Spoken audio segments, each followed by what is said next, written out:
Qida ümumiyyətlə uşağın inkişafı üçün çox vacib bir faktordur və təbii ki, uşağın sağlam formada inkişafı üçün, immun sisteminin formalaşması üçün, həmçinin beyninin inkişafı üçün mütləqdir qidalanma faktoru.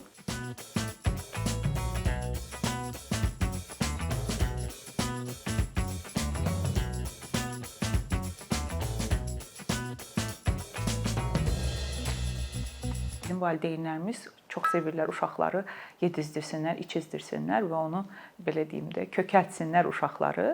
Əslində qidalanmada uşaq çoxlu qida yesin deyil, uşağa faydalı olan qidalar hansılardır? Bunu seçməyimiz və uşaqları həmin qidaya öyrəşdirməyimiz daha vacib faktordur. Çünki bütün gün ərzində uşaq yeyə bilər, amma əslində orqanizması çox zəif ola bilər. Buna görə də valideynlərin qidalanma məsələsində daha diqqətli olmaları, yəni uşaqları fast foodlardan, qazlı içkilərdən, müxtəlif xırt-xırtlı krakerlərdən uzaq tutmaları, yəni müxtəlif rəngarəng qidalar var, hansı ki uşaqlar üçün bu çox maraqlıdır. Onlar marketlərə girəndə istəyirlər bu qidaları. Hər istədiyini alıb yesin deyə vermək doğru deyil. Çünki bəzən fikirləşirik ki, uşaq ac olmasın, nə olur olsun, qarnı tox olsun və ona bütün qidaları verək. Şirniyyatlar olsun, şokoladlar olsun, bir çox şey, tək ki uşağın qarnı tox olsun. Bu şəkildə yanaşmaq doğru deyil, təbii ki. Daha yaxşı olar ki, uşaqları sağlam qidaya öyrəşdirərək, bunu bir əyləncəli hala gətirərək də uşaqları qidalandırmaq daha faydalı effekt verə bilər. Və uşaqların qidalanması zamanı biz görürük ki, ailələr daha çox mavi ekranlar qarşısına qoyurlar uşaqları, televizora və yaxud da ki, planşetlərə, telefonlar qoyulur uşaqların qarşısına ki, tək ki uşaq yesin, sakit otursun, yesin.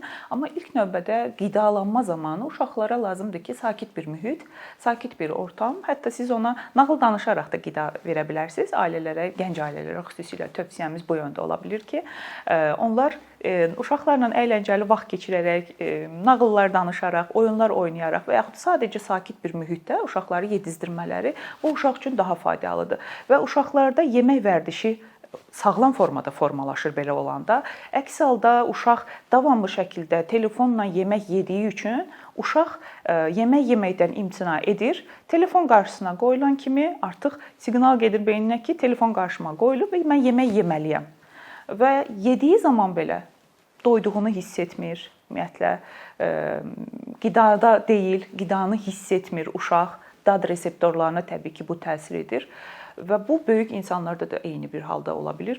Televizora, telefona, mavi ekrana baxa-baxa yediyi zaman belə qida pozuntusu, yəni yemə pozuntusu yarana bilər artıq insanlarda. Və nəticədə istənilməyən kilolar, qeyri-sağlam həyat tərzi və s. gedib çıxardır. Yəni valideynlər bunun fərqində olmalıdırlar ki, uşaqların yesin deyə, qarınları tox olsun deyə ekranları qoyun və yemək sadəcə uşağa zərərli vərdişlər qazandıra bilər.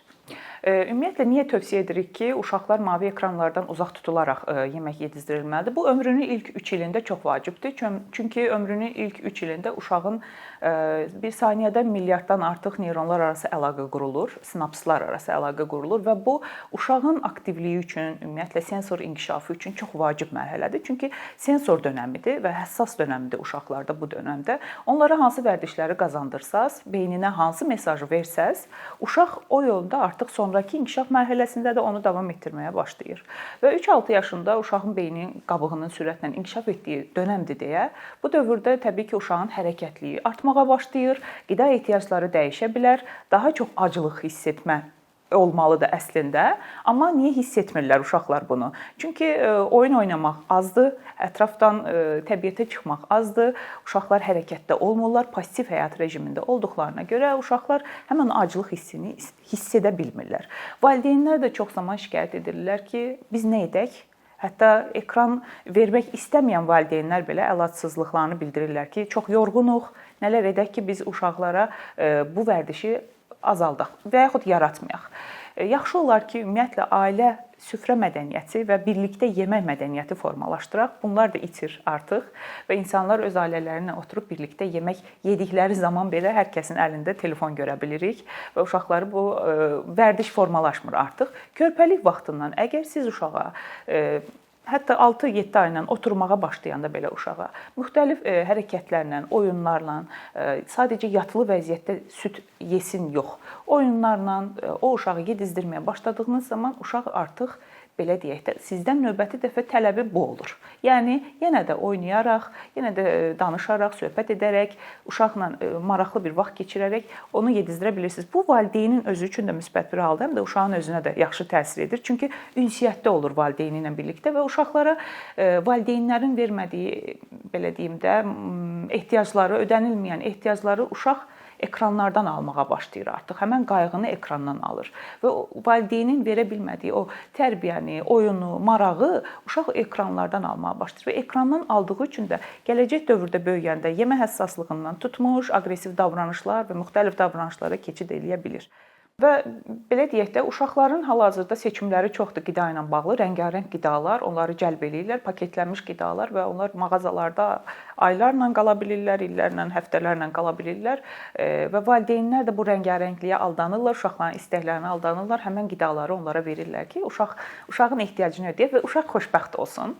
Və bu inadlaşma dövründə, hansı ki uşaqların 2 yaş mərhələsində uşaqlar inadlaşırlar, istədiklərini mən olun. Bunun da əslində istiqamətini dəyişərək valideyn uşağın inadına qarşı gələrək kobud formada deyil, sevgi ilə yanaşaraq bunu da həll etmək mümkündür. Və bugünkü gündə mərkəz və bağçalarda biz adətən metodiki sistemi qurduğumuz zaman qidalanma ilə bağlı əsasən rastlaşdığımız problemlər nə ola bilər?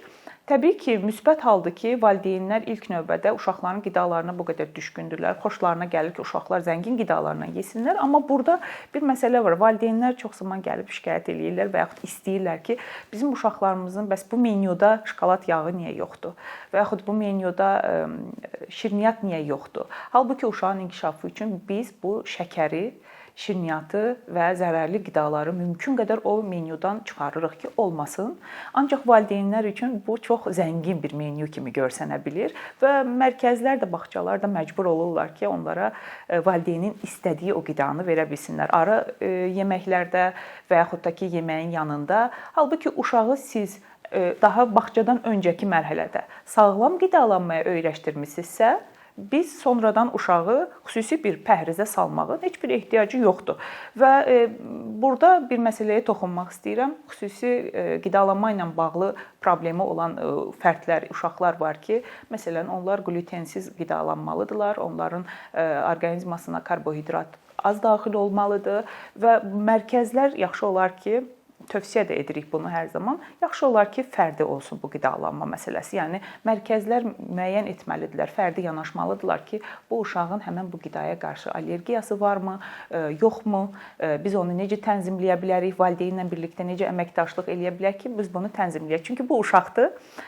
Görür ki, yaşıdları, dostları yeyir həmin qidanı. O uşaq da onu istəyə bilər.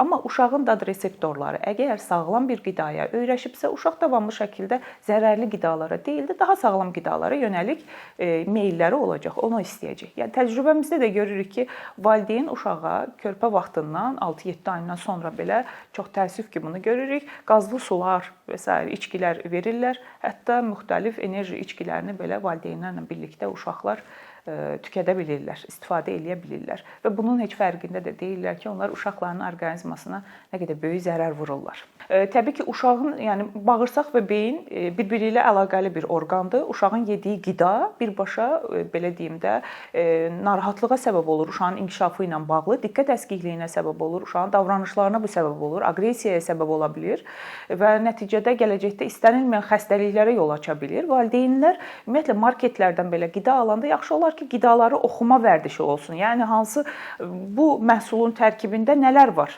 Biz bu uşağımıza nələr yedizdiririk? Bunu bilməliyik. Yəni aldanmamalıyıq o rəngarəng qidalara. Çünki birbaşa valideynlər bilməlidirlər ki, bağırsaq beyin bir-biri ilə əlaqəli olduğuna görə uşağın inkişafına birbaşa təsir eləyə bilir.